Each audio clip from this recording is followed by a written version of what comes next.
En thérapie de couple, souvent les gens viennent me voir parce qu'il y a une distance qui s'est créée entre eux, parce qu'ils ont des enjeux de communication, parce qu'ils se chicanent ou la communication dérape pour des petits détails qui prennent des proportions démesurées.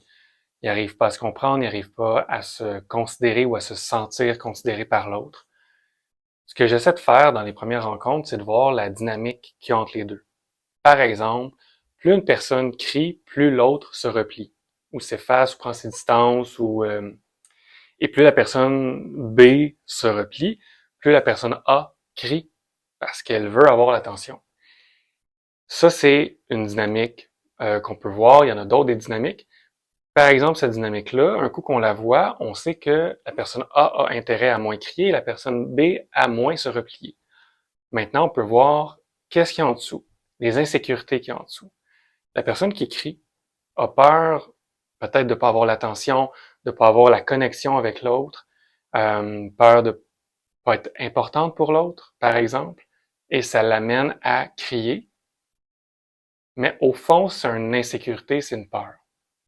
Donc, est-ce qu'on peut voir ces peurs-là? Est-ce qu'on peut les communiquer à l'autre et que l'autre soit réceptif, accueillant, empathique, chaleureux? Ça peut se faire dans le silence, ça peut se faire avec quelques mots, ça peut se faire avec un regard, avec un contact physique. Euh, pour vraiment oublier le petit détail de t'as pas fait la vaisselle, puis que ça prend des proportions. On va oublier ça. Dans un premier temps, on va se concentrer sur je vis de l'insécurité.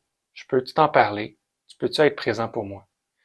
Et l'autre personne, un coup qu'elle va avoir été présente, elle va elle aussi nommer ses insécurités. Parce que la personne qui se replie a elle aussi des insécurités.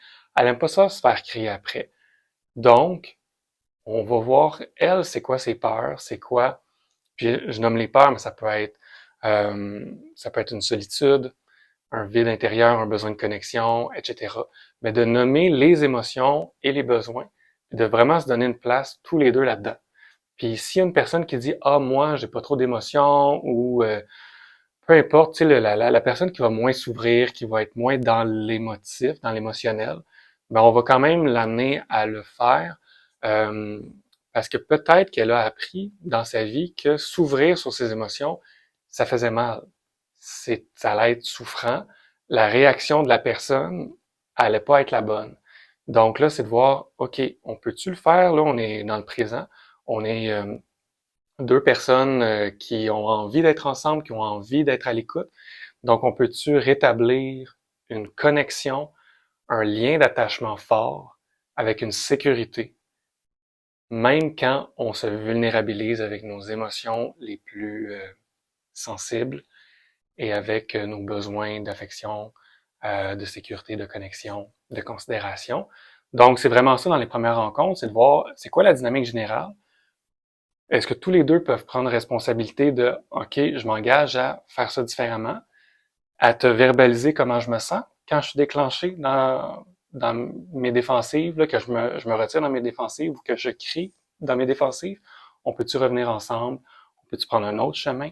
Développer une meilleure dynamique pour que la fondation du couple soit sécuritaire, sécurisante. Et avec ça, il y a bien des problèmes qui vont s'en aller, qui vont diminuer en intensité.